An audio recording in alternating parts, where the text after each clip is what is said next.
Ethical Perspectives on the News is produced by the Interreligious Council of Lynn County, which is solely responsible for its content. The views and opinions expressed on this program do not necessarily reflect those of the staff and management of KCRG TV9.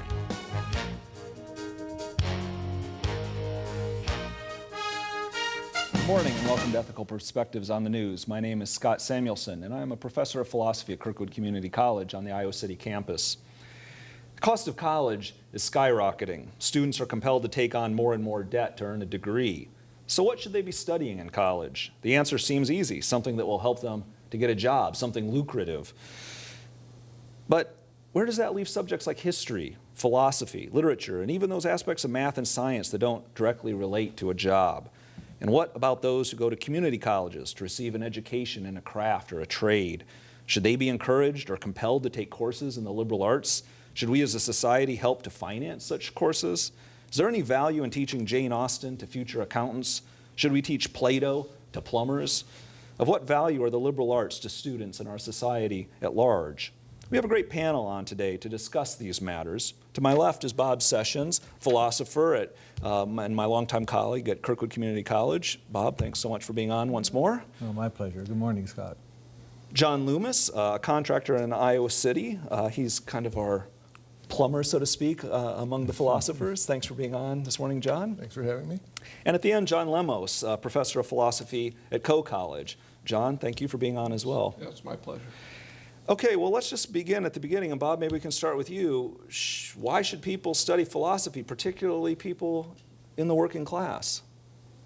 I think that's a very important, legitimate question. People should be asking that about everything they're studying because, as you say, it costs a lot of money, and we have a lot of problems in our economy as well as people's personal lives because the costs of college go on years and years after they're in college. So that's a very important question. And I think there are a lot of answers. I think it's a mistake to look for just one answer. And I hope we explore that this morning, the different possible answers. But let me just give you a couple.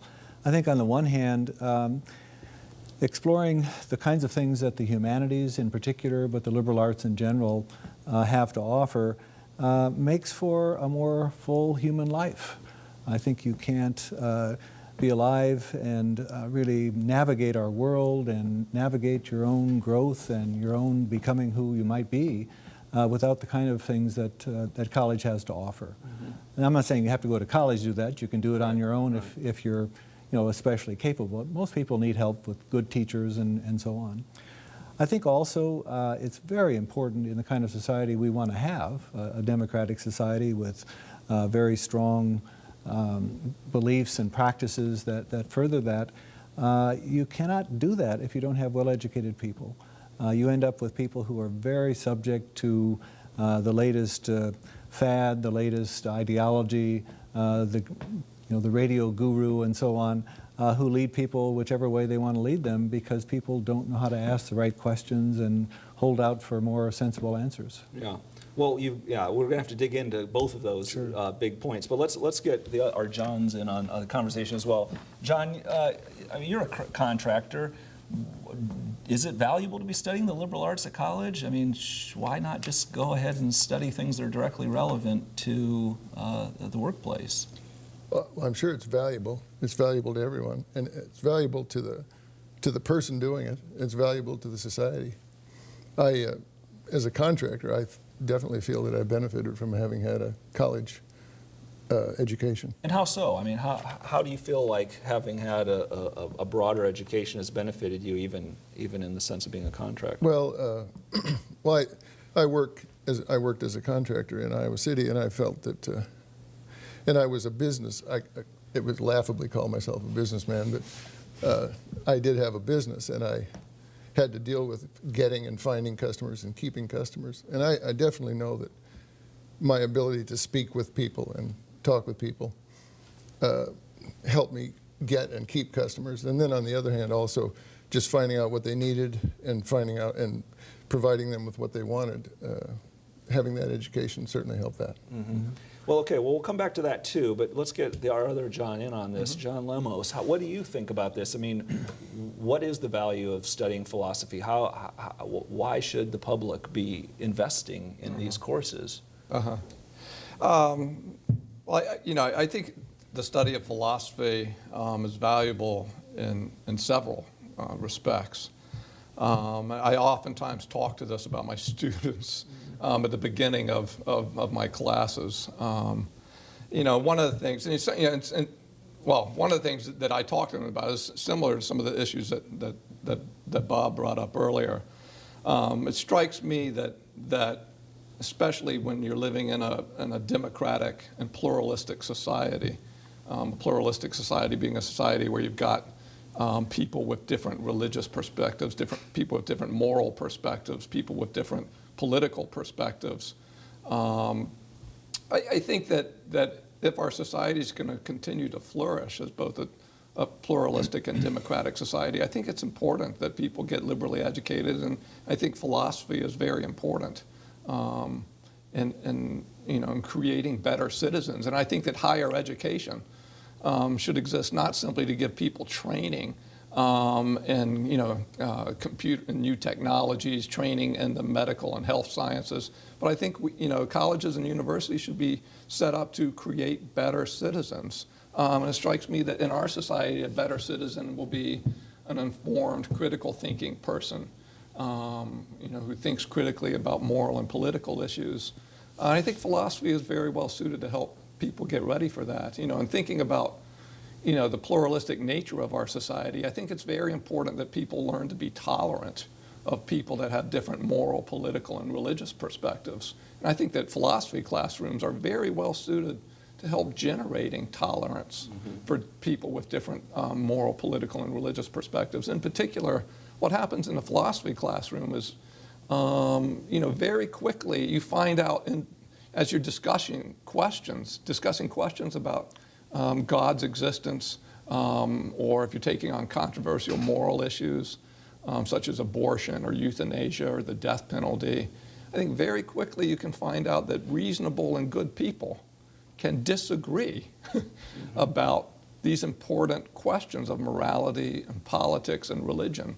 And when students see that good and reasonable people can disagree about these things, I think that helps foster a sense of respect and tolerance for people with different opinions. Right. So it becomes a kind of laboratory of democracy in and of itself. That's right. Because when you find out that the student sitting next to you, who's got very different perspectives, is a decent person and intelligent, and they disagree with you about this fundamental question regarding something in ethics or politics or religion, it's hard then to just write that person off as an idiot, or as somebody that you shouldn't be talking to. You see what I'm getting at? Yeah, of course. I think that's very important. It does seem important, but at the same time, it seems like for a very long time in human history, the study of subjects like philosophy or art or even history or literature, it was reserved for a kind of upper class, right? People who had the leisure to do these kinds of things. And people in the working classes, they just don't have the leisure to do it. And particularly when you think about today, people are strapped for cash. They're having to spend a lot on their college experience.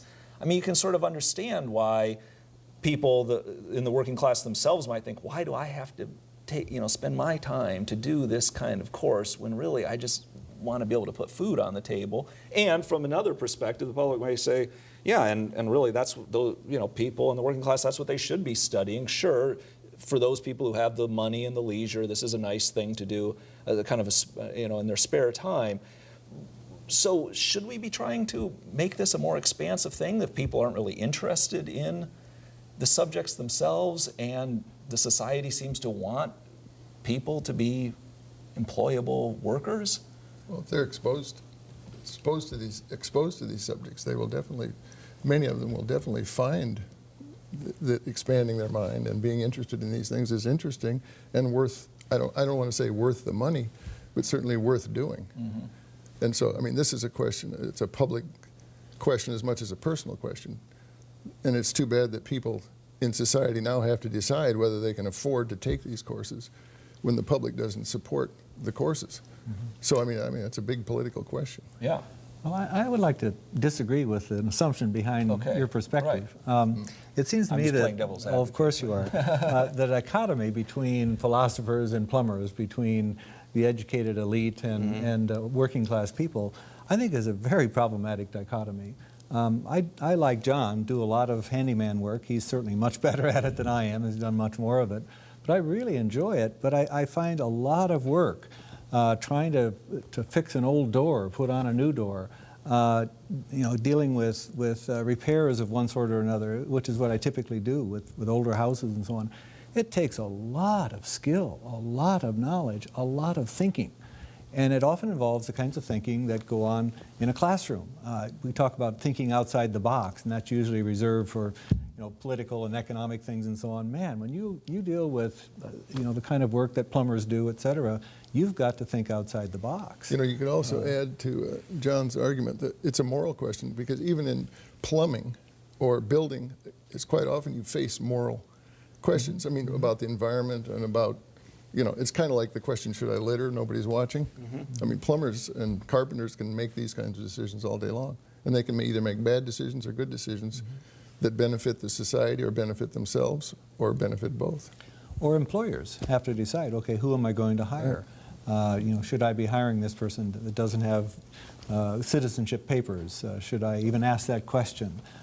Should I hire someone who is of this gender or this ethnic racial background over someone who doesn't have those characteristics, even though they may not be as qualified or no more qualified. You see what I'm saying? Right. These issues exist all over the place. Right. So I mean, I think this is an important point then, that when we look at things purely in an economic sense, that's kind of a fiction, because there's never any pure economic sense, that even when you're at the workplace, you're still in a citizenship role. You're still making ethical judgments. You're still part of a larger community. You're not just simply about the economic exchange. You're not just an automaton digging a trench. Right. You're right. And so we have that issue, and then we have this larger citizenship issue that John in particular has been exploring. But what about even just in terms of the economy? A lot of people do make the argument that the study of the liberal arts, while not directly applicable to the workplace, is actually in some sense beneficial overall to the American economy. Does that seem correct? I mean, beyond the ethical issues that come up at the workplace, I mean, is there a sense in which one is in a better position economically, having had a background in the liberal arts? I've got a son who's a senior next year at a liberal arts college, okay? And so he's got to deal with these questions. Okay, what do I do next? How am I going to make a living and so on? And what the evidence shows is that a lot of employers are looking for people who can think, people who can write, people who can deal with people socially, people who can solve problems, and so on. The very stuff that liberal education works you over and over again to master. And secondly, I think that you look at the labor market today, most people have a job for a couple, 3 years, and then they have to look for another job. Looking for a job is a very difficult thing. It can be very difficult psychologically and in terms of your own self-worth and so on. And one of the things that happens in liberal education, if it's done well, is that you are given the opportunity, the encouragement to explore who you are, to develop your identity, to discover your strengths and your weaknesses and learn all about that. And that's really valuable in that process of looking for a job and being a member of a work crew and so on. Right. John, I mean, you've taught for a long time, and have you seen people having taken philosophy courses, has it paid off for them in some ways overall? Talking about economically. Yeah. Well, look, I certainly have seen, a number of our philosophy majors at Co have gone on, to very productive and lucrative careers. A number, as you guys may know, a number of our majors end up, going on to law school and going on and having successful careers as lawyers. But also, we've also had many of our students have gone on to do social work and had productive careers in that. I mean, they just go on to do all sorts of things. Now, granted, a lot of our majors are double majors, and maybe they'll go on and pursue something in a field, some other major that ties more clearly to a particular work-related discipline. But you know, I mean, I guess some of them may not. It may be a little more difficult for them to find their way in the world of work. Some of our majors, but you know, there's plenty of business majors that Right. have a difficult way, Right. have a difficult time finding their way in the world of work. So you know, I think actually, you know, and I think that there's statistical data that reflects some of what I'm about to talk about, but. I think how one does in the world of business or out in the world outside of college, I'm not sure that it hangs that much on what you actually major in. Right. You know, I think there are a lot of business majors that don't fare very well. Correct. You know, and there are lots of philosophy majors that fare very well. Right. And you know, Right. it really has to do more with the person, their sort of adaptiveness to different work settings, Right. work environments. Right. If you look at the question of the young person trying to decide whether to get a useful major or get a liberal arts major, maybe that would be the difference. But Yeah. if they looked at the statistics, the people who's in power in this country, who's in charge in this country, who's making all the money, it's not the person who took a tech course. It's a person who, all the people almost in charge, the big powerful people here are liberal arts majors. That's just who keeps climbing to the top. And I think if you take a tech course, that's good for an immediate job, but you have to develop something else to move further. Yeah, I mean, I do think that's a powerful point, and I think the study of the liberal arts traditionally has been associated with upper classes in part because the idea is that these people are going to be the people in power. They need to be able to think for themselves. They need to be able to, you know, not just take orders, but be able to formulate orders and give them and create their own work. and create their Their own own work. job. And it does seem that if we want to have an egalitarian society or a society where it's not just that the wealthy have access to that, it does seem important to offer those skills to the widest variety of people possible. Maybe not everyone's going to take to them, not everyone's going to major in them, but I would hate to see it that people coming from a working class background were cut off from the possibility of learning those kinds of skills to become a leader. Scott, let me take a little bit different tack. When I first came to Kirkwood way back in the 80s, late 80s, early 90s, we got a large NEH grant. Yeah. And we put together 3 different courses that were interdisciplinary humanities courses that were built especially for people in the vocational programs. Kirkwood has, what, 75, Right. 80 technical vocational programs. And the vast majority of our colleagues in those programs insisted that they wanted their students to take humanities courses, and they wanted those courses to be equal to the kind of humanities courses humanities majors might be taking. So they didn't want something special and dumbed down.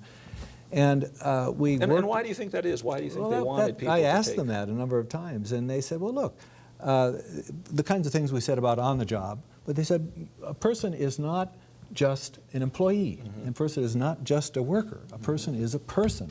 They have a much greater life, and work takes part of that. And so they wanted people to have an opportunity to learn things that might help them in their other aspects of their life as well. And I think that's really important.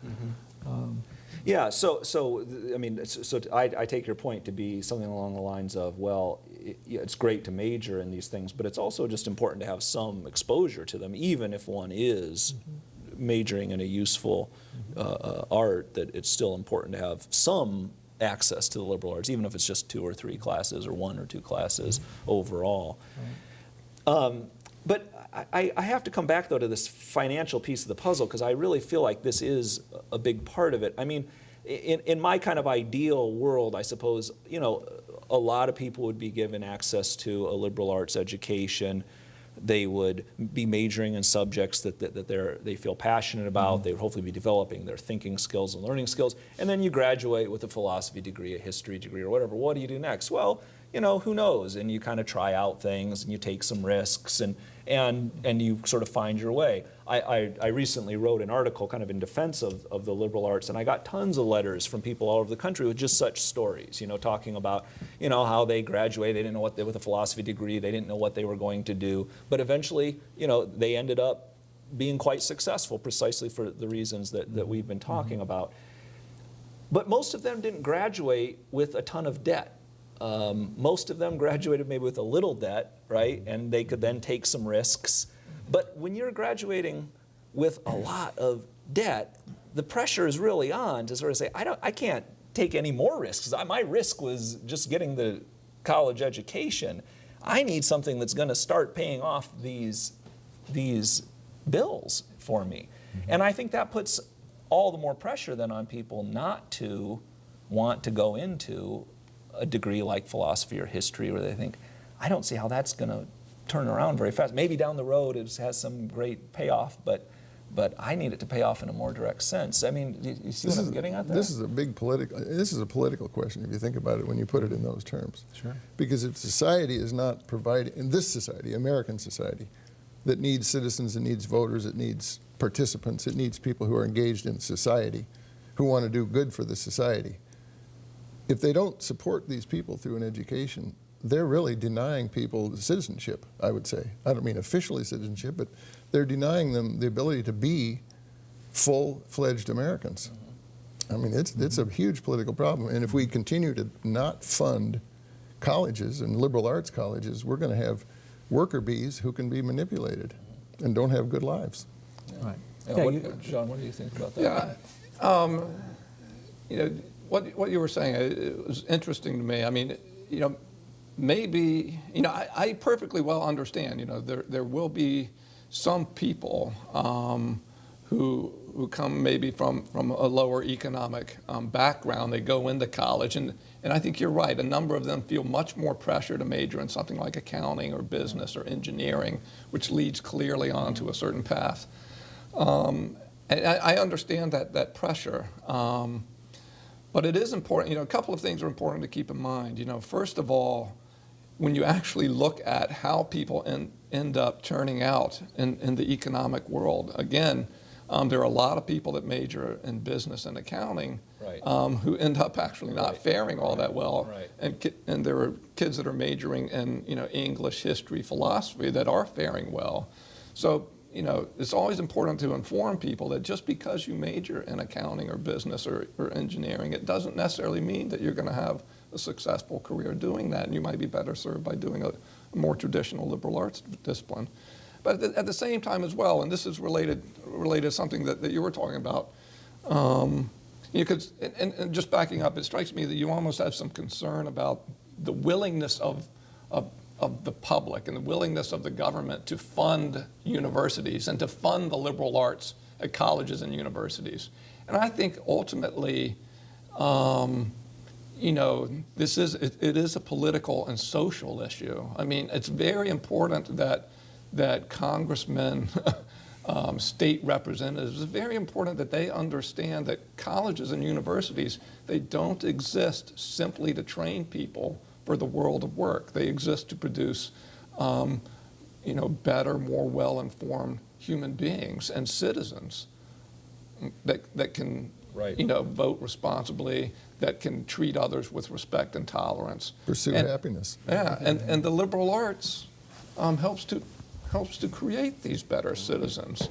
And so, you know, as far as like, you know, worries about, and there is some reason to worry about, you know, the slashing of liberal arts programs at state universities and at community colleges. It is a political issue, and the legislators need to understand that again, colleges and universities should not exist simply to produce more technologically sophisticated or business sophisticated citizens. There's more to being a human being, as you said earlier, Bob, and you seem to be getting at this as well, than being a good worker. Right. Yeah, Bob, you want to get on this? I think you're putting this, you know, in a very nice way, that it seems like the only choices are that people go further and further in debt, or that we cut our requirements and offerings for liberal arts education and so on. But clearly there are other possibilities. One thing we talked about before is, for example, having people not start college right after high school, but having a year or two of community service. through all sorts of things that we have now going, but they could be expanded quite dramatically. We have a huge backlog of things that need doing in our society that aren't getting done because there aren't people who are able to do it. And then in exchange for having done that for a year or two, they would get at least reduced, if not free college education. I think there's an argument to be made that they should have some skin in the game. But graduating with $35,000 is too much skin. Right. You know, it hampers your ability to start your life and be a good citizen and good worker and so on. Right. So I think that we need to be more creative about it. And I think John is right. The basis is that we need to have people who are legislators and so on understand that there's more at stake than just skills training. Right. Yeah, and I mean, I look back to something like the GI Bill as a kind of interesting model of that, where you had people who served their country, and in return the country gave them access to higher education, among other things, and it really did help to empower the economy, help to create a kind of public spiritedness, and just millions of people benefited from it. Nobel Prize winners, Pulitzer Prize winners, you know, doctors, lawyers, et cetera, et cetera. And so maybe that is a kind of model that one could look back to as a way of trying to get funding. Well, we only have a couple minutes, but one other question I wanted to get at, and again, we don't have much time to talk about, is what can universities or colleges do to make their case better and to portray themselves better? I mean, it seems like on the one hand, the public should perhaps be willing to fund the liberal arts more. People should be more open to them. But it seems like colleges and universities perhaps have a responsibility too. Bob, you talked about the idea of developing interdisciplinary courses that, you know, spoke to people in technical careers. I mean, what else can the universities do to make themselves more vibrant, really, and to make the liberal arts a more vibrant part of our national life? Deliver. I think if they promote, I think the universities are going to have to promote themselves. And the article that you wrote, like the Atlantic, I would say promotes the liberal arts, and maybe something a little less Atlantic-y might be better. But I think the universities have to tell people that this is good, and they should want to come. I mean, they have to really promote themselves because they're not being promoted anymore. Yeah. Yeah. Just a few seconds, John. Do you have any thoughts about this? I'm very sympathetic with what you just said. And I do, you know, it's sort of like this article that you wrote in the Atlantic Monthly. I read it, you know, just today. Sort of, it might be that colleges and universities ought to encourage, you know, the existence of more publicly outspoken intellectuals that are writing letters to editors, that are you know, getting things published in popular press. I think that might be crucial here. Yeah. Well, I'm afraid we have to wrap things up, but I'd like to thank you all for a really stimulating discussion. I feel like these questions of education are super important. So thanks again for you know, starting this conversation. It's one we hope you continue in your homes and communities. So thank you very much, and we'll see you next time on Ethical Perspectives on the News.